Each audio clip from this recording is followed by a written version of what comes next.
सुरुवातीला मंत्रिमंडळाच्या बैठकीत काही महत्त्वाचे निर्णय घेण्यात आले त्याबद्दलची बातमी। महाराष्ट्रात नवीन स्वतंत्र इलेक्ट्रॉनिक्स माहिती तंत्रज्ञान व एआय विभाग तयार होणार आहे। माहिती तंत्रज्ञान संचालनालय आता इलेक्ट्रॉनिक्स माहिती तंत्रज्ञान व कृत्रिम बुद्धिमत्ता आयुक्तालय होणार आहे। यामुळे राज्यातील माहिती तंत्रज्ञान, एआय, डिजिटल गव्हर्नन्सला गती लाभणार आहे। यासोबतच भूस्थानिक तंत्रज्ञानाचा वापर करून प्रशासनात गती आणण्यासाठी Maharashtra Jio technology application centre अर्थातच महा जिओटेक कंपनी देखील स्थापन होणार आहे। भूस्थानिक तंत्रज्ञानाचा वापर करून कामकाजात वेग आणण्यासाठी हे महत्त्वाचं पाऊल मानलं जात आहे। महाराष्ट्र राज्य विद्युत वितरण कंपनी अर्थातच महावितरणची आर्थिक पुनर्रचना होणार असल्याचा निर्णय देखील बैठकीत घेण्यात आलाय। यासाठी महावितरणचा IPO मार्केटमध्ये येणार आहे। यासोबतच महाराष्ट्र प्रतिसादक्षम विकास कार्यक्रम राबवण्यास देखील मंत्रिमंडळानं मंजुरी दिली आहे।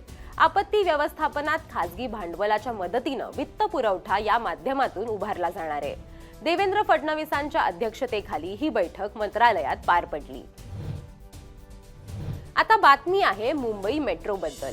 दहिसर पूर्व ते काशीगाव या 4.7 किलोमीटर लांबीच्या मार्गिकेवरती 4 स्थानकांसह मेट्रो सेवा सुरू झाली आहे। यामुळे मुंबई आणि मीरा भाईंदर हा प्रवास जो आहे तो जलद झालाय। मुख्यमंत्री फडणवीसांच्या हस्ते मेट्रो लाईन 9च्या पहिल्या टप्प्याचं उद्घाटन करण्यात आलं। यावेळी उपमुख्यमंत्री एकनाथ शिंदे, मंत्री प्रताप सरनाईक, मंत्री मंगल प्रभात लोढांसह लोकप्रतिनिधी आणि अधिकारी उपस्थित होते। सुमारे 6,607 कोटी रुपये खर्चाच्या या प्रकल्पामुळे सध्याच्या प्रवासाला 1 ते 2 तास लागतात तो प्रवास आता केवळ 30 मिनिटात पूर्ण होणार आहे। आपण देशामध्ये ऑपरेशनल मेट्रोमध्ये सेकंड नंबरवर आलो। दिल्ली नंतर आता मुंबई हे दुसऱ्या क्रमांकावर आलाय आणि